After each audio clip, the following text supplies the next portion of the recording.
मातः समस्तजगताम् मधुकैटभारेः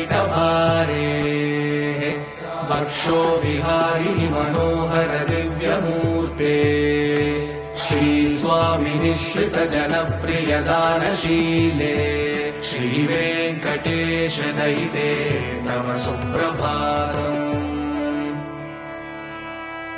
तव सुप्रभातमरविन्दलोचने भवतु प्रसन्नमुखचन्द्रमण्डले विधिशङ्करेन्द्रवनिताभिरर्चिते वृषशैलनाथदयिते दयानिधे। अत्र्यादिसप्तऋषयः समुपास्य सन्ध्या आकाशसिन्धुकमलानि मनोहराणि आदाय पादयुगमर्चयितुम् प्रपन्नाः शेषाद्रिशेखर विभो तव सुप्रभातम्।